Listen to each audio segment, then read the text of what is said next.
E aí, pessoal, tudo bem com vocês? Estamos com mais um conteúdo no canal e não esqueçam de se inscrever e deixar o like. Estamos aqui com o canal Te Atualizei e vamos lá para o vídeo. Todos dão crédito ao canal. Fim do recesso judiciário e eu tava com a pipoca na mão esperando os discursos dos ministros pós-sanção. Mas, sinceramente, já que até antes da Magnitsky ninguém soltava a mão de ninguém, eu esperava que os 11 ministros dissessem tudo o que se passava em seus corações peludos. Mas vamos ter que nos contentar com a manifestação de apenas 3 deles. O Barroso, o Gilmar e o próprio imperador, agora sancionado, o excelentíssimo sem visto ministro Alexandre. E aí, tava lá eu assistindo e a cada fala eu tinha uma pergunta ou uma resposta na minha cabeça, esse pensamento intrusivo, meu Deus. Então eu decidi fazer esse vídeo para perguntar, ou responder, ou refutar, porque eu não tenho contato dos olimpianos para dizer pessoalmente a eles o que se passa no meu coração peludo. Dito tudo isso, enquanto ainda se fala em democracia, relativa pujante, é verdade? Separa a pipoca, fica confortável. O vídeo tá bem longo, mas vale cada segundo. E bora lá!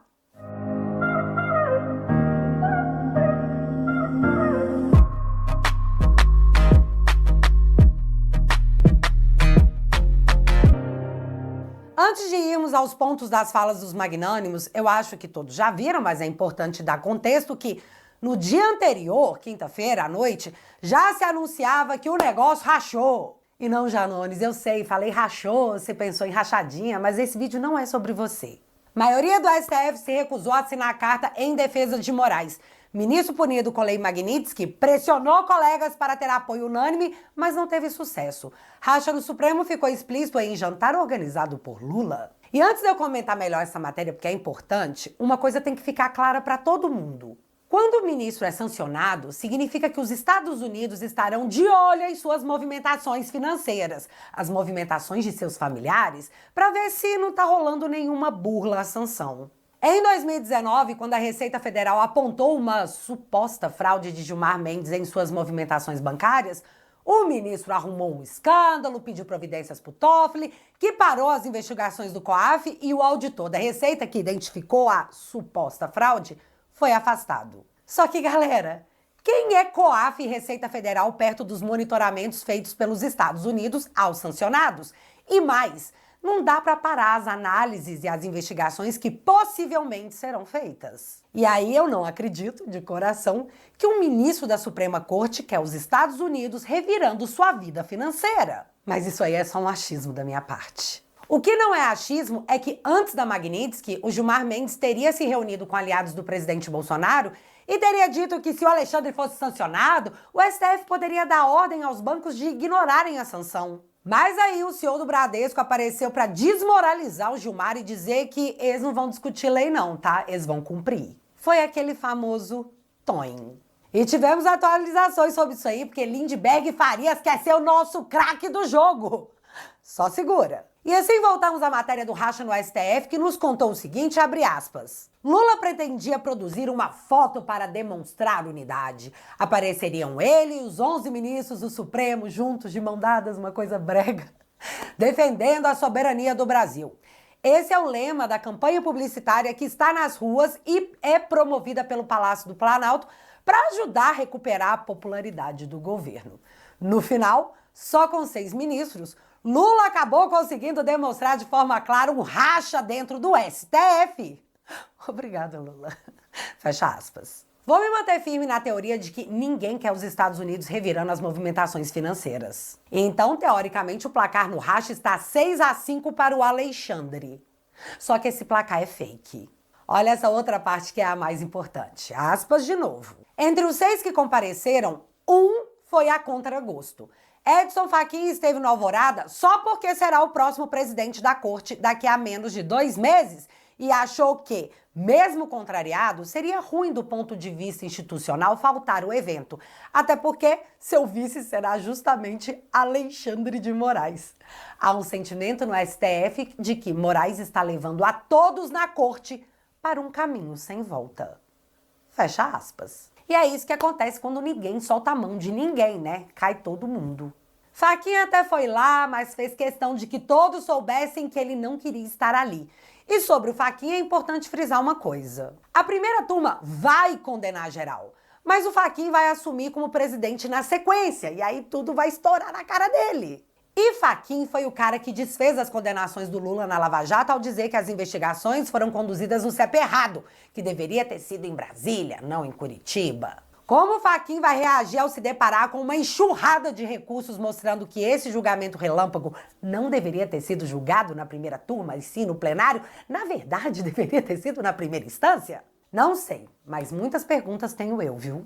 Mas tá, chegamos à sessão do Supremo, da volta do recesso, e a expectativa era de casa cheia. Mas aí outro flop veio. Alcolumbre e Hugo Mota não estavam presentes. Um monte de cadeiras vazias com alguns estudantes e alguns advogados. Quem começou a falar foi Barroso, o ministro proibido de entrar nos Estados Unidos, que possui um apartamento avaliado em mais de 22 milhões de reais. O tom, muito diferente desse aqui. Precisa dessa resposta, ministro. Todo respeito. Por favor, Barroso, responde pra gente. Perdeu, mané, numa mola. Nós derrotamos o bolsonarismo. Agora o ministro falou como alguém que tá sofrendo de hemorroida, sabe? Falando baixo, devagar, tipo, ai. Mas ele disse algumas coisas. E já que estamos numa democracia relativa pujante, que medo, se faz necessário um outro ponto de vista, no caso, o meu. Vamos começar. Não foram poucas as ameaças, o desrespeito e as violências contra o Supremo Tribunal Federal. Concordo, ministro. Concordo. Você está absolutamente certo. Você é uma pessoa horrível, uma mistura do mal com atraso e pitadas de psicopatia. Isso não tem nada a ver com o que está sendo julgado. É um absurdo, Vossa Excelência, aqui fazer um comício cheio de ofensas, grosserias. Vossa Excelência não consegue articular um argumento, fica procurando, já ofendeu a presidente, já ofendeu o ministro Fux, agora chegou a mim. A vida para Vossa Excelência é ofender as pessoas, não tem nenhuma ideia. Não tem nenhuma ideia, nenhuma. Só ofende as pessoas, Qual é a sua ideia? Qual é a sua proposta? Nenhuma. É bilis, ódio, mau sentimento, mal secreto. É uma coisa horrível. Vossa Excelência nos envergonha. Vossa Excelência é uma desonra para o tribunal. Uma desonra para todos nós. Um temperamento agressivo, grosseiro, rude. É péssimo isso. Vossa Excelência sozinho desmoraliza o tribunal. É muito ruim. É muito penoso para todos nós. Temos que conviver com Vossa Excelência aqui. Não tem ideia, não tem patriotismo, está sempre atrás de algum interesse que não é o da justiça. O que ocorre é que o ministro Alexandre de Moraes e o presidente do Supremo estão levando as instituições, e notadamente o Supremo Tribunal Federal, a um nível de esgarçamento total. Eu acrescento ao que disse a doutora Raquel Dodge. Não existe precedente na história do judiciário do mundo.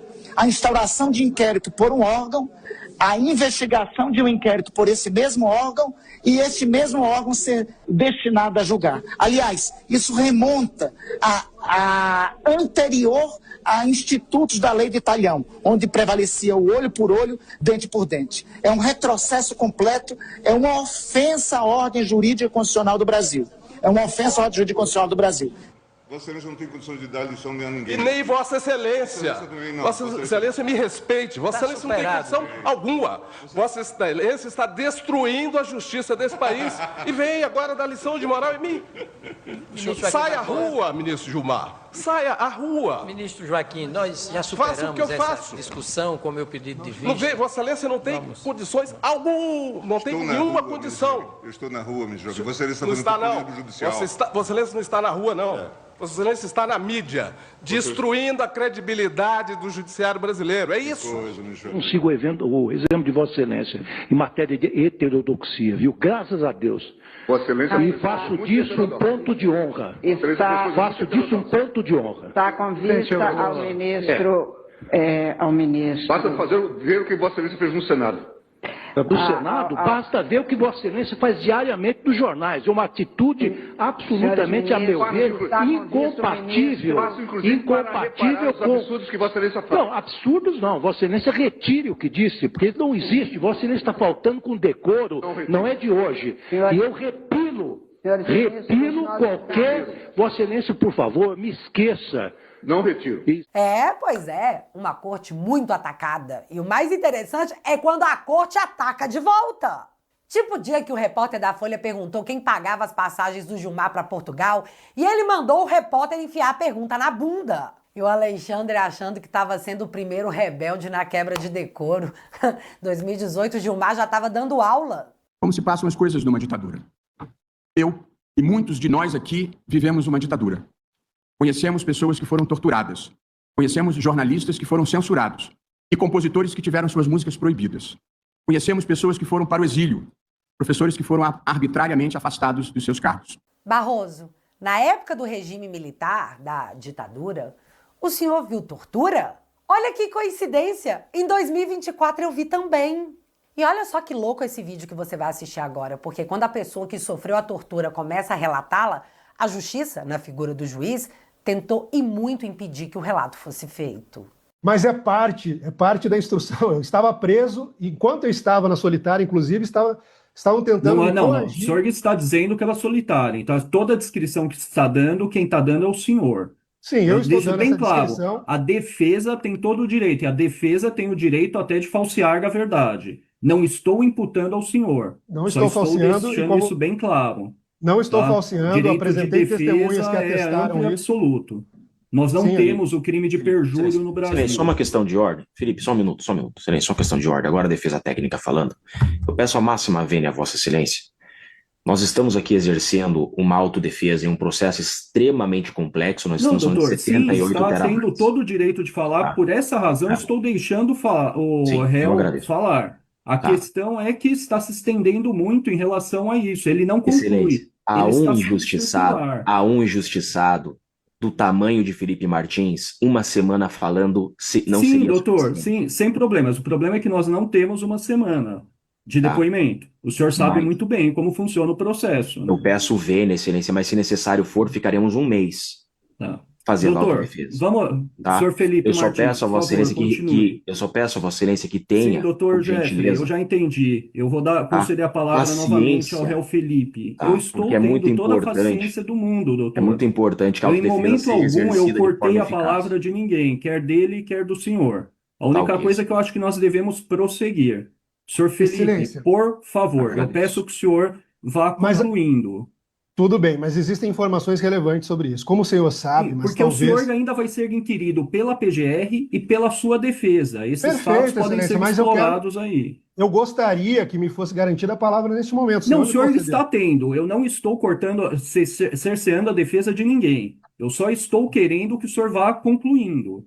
Eu estou concluindo, mas, por exemplo, eu não disse em momento algum, e é uma informação relevante para que se entenda o contexto, que o isolamento em cela sem iluminação é algo vedado pela Lei de Execução Penal no Brasil, é algo, inclusive, considerado crime de tortura, caso seja constatado, e, como eu disse, foram feitos os registros para que, eventualmente, isso seja verificado.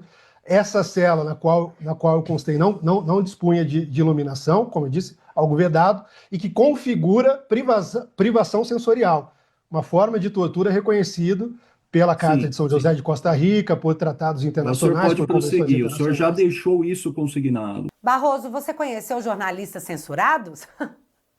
Eu também.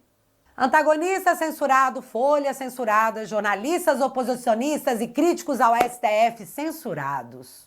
Ministro, eu vi a volta da censura prévia. Nós temos uma jurisprudência no Supremo Tribunal Federal, na esteira da Constituição, no sentido do impedimento de qualquer forma de censura. E medidas como essas, mesmo em fase de liminar, precisam de ser tomadas como se fosse algo que pode ser um veneno ou um remédio. E neste caso, portanto, como se trata de liminar e sem nenhum comprometimento, presidente, quanto à inteireza de manutenção no exame que se seguirá, eu vou acompanhar com todos os cuidados o ministro relator, incluído aí a parte da linha C da decisão, que é a que me preocupa enormemente. Não se pode permitir a volta de censura sob qualquer argumento no Brasil. E assim, me juraram que era só aquela vez, que não ia acontecer mais. O senhor viu músicas sendo censuradas e eu vi 2 pastores tendo suas contas bloqueadas e uma cantora gospel sendo presa. O senhor conheceu pessoas que foram pro exílio? Eu também. Inclusive um deputado federal em exercício. Que doideira, né? E o senhor também disse que viu professores impedidos de exercerem suas atividades. Eu vi a juíza Ludmila sendo afastada de seu cargo e também indo pro exílio. uma juíza não alinhada com o atual momento da democracia relativa pujante. Ficamos sabendo também de pessoas que foram assassinadas em quartéis. Eu não vi uma pessoa assassinada num quartel, mas o Brasil inteiro viu que o Clezão morreu sob a tutela da justiça, mesmo com o pedido de soltura da PGR para que ele buscasse ajuda médica. Pedido esse que foi ignorado pela justiça desse país e ele morreu. Morreu. Essa aqui é a perna do Daniel Silveira, um deputado preso em exercício, condenado a 9 anos de cadeia. E, ministro, vê essa imagem no dia que eu leio que o Zanin mandou soltar o operador financeiro do esquema de corrupção no judiciário? É muito difícil. Até porque uma senhora de 72 anos foi mandada de volta para a cadeia pelo ministro Alexandre para dormir no chão, porque ela estava fazendo pilates. A Constituição de 1988, no entanto, tem proporcionado ao país o mais longo período de estabilidade institucional da nossa história republicana. Interessante essa fala, já que há pouco tempo atrás o mesmo ministro disse isso aqui sobre a Constituição de 88. O Poder Judiciário no Brasil, após a Constituição de 1988, viveu e vive ainda um vertiginoso processo de ascensão institucional. O Judiciário deixou de ser, já de algum tempo, um departamento técnico especializado e passou a ser um poder político na vida brasileira. Ou seja, o judiciário ganhou o direito de ser político após a Constituição, segundo a fala do próprio ministro. Aí deu bom, né, pro STF. Realmente interessante. Eu vou pular a fala inteira do Gilmar, porque, segundo notícias da mídia, pode ser que ele acabe ganhando um vídeo só para ele, já que há relatos que ele pode ser o próximo sancionado pela Lei Magnitsky. Além disso, ele teceu longos elogios ao próprio STF, ao Alexandre, e foi pra cima com tudo das Big Techs. Mas o finalzinho da fala dele merece o comentário, porque, nossa senhora, rolou um até não ouse. Não ouse. Aos propagadores da instabilidade e do caos, irresponsáveis e pusilânimes que se auto-intitulam patriotas, mas que trabalham abertamente contra os interesses do seu próprio país. Não tenham dúvida de que seus atos criminosos, praticados contra autoridades constituídas e contra o povo brasileiro, receberão uma resposta à altura por parte do Estado brasileiro. Que ninguém duvide da imparcialidade e da legitimidade da atuação do Supremo Tribunal Federal. E que ninguém ouse desrespeitar a soberania do Brasil. Que ninguém duvide da imparcialidade dessa Suprema Corte. Se hoje nós temos a eleição do presidente Lula, isso se deveu a uma decisão do Supremo Tribunal Federal. É preciso reconhecer isso. Muitos dos personagens que hoje estão aqui e passam de todos os quadrantes políticos só estão porque o Supremo enfrentou a Lava Jato. Eles não estariam aqui, inclusive o presidente da República. Então, pessoal, vou estar lendo uma notícia para vocês. Carmen Fux Mendonça. Nunes e Toffoli não compareçam ao encontro de ministros do STF com Lula e Gonetti na Alvorada. Após a observação de medidas impostas pelos Estados Unidos, tentativa de demonstrar unidade institucional fracassa e sugere divisão na corte. 5 ministros do Supremo Tribunal Federal não compareceram ao jantar promovido no Palácio da Alvorada, na noite de quinta-feira, frustrando a tentativa de demonstrar unidade institucional em defesa de Alexandre de Moraes após as sanções aplicadas pelo governo dos Estados Unidos. São eles André Mendonça, Carmen Lúcia, Dias Toffoli, Luiz Fux e Nunes Marques. O encontro foi articulado como um gesto simbólico com o presidente Lula como anfitrião e buscava reunir os 11 integrantes do STF em uma imagem institucional de força semelhante ao movimento feito após os atos de 8 de janeiro de 2023. O Palácio do Planalto, inclusive, havia preparado uma foto oficial com todos os ministros e o presidente da República sobre o lema da nova campanha publicitária do governo Soberania Nacional. A imagem, no entanto, sequer foi registrada. Compareceram apenas 6 ministros: Alexandre de Moraes, Cristiano, Edson, Flávio, Gilmar e Luiz Roberto. A ausência dos demais expôs a divisão interna do corte. A presença de Edson Fachin ocorreu por cálculo institucional. Próximo presidente do STF, ele avaliou que uma eventual ausência poderia gerar ruído, já que seu vice será o próprio Alexandre de Moraes. Antes do jantar, Moraes buscou apoio dos colegas por meio de uma carta conjunta em sua defesa, após ter seu nome incluído na lista de Lei Global Magnitsky. A proposta, feita quarta-feira, foi rejeitada pela maioria dos ministros. Então, pessoal, esse foi o vídeo de hoje. Até a próxima. Não se esqueça de deixar o like e se inscrever no canal. Tchau, tchau.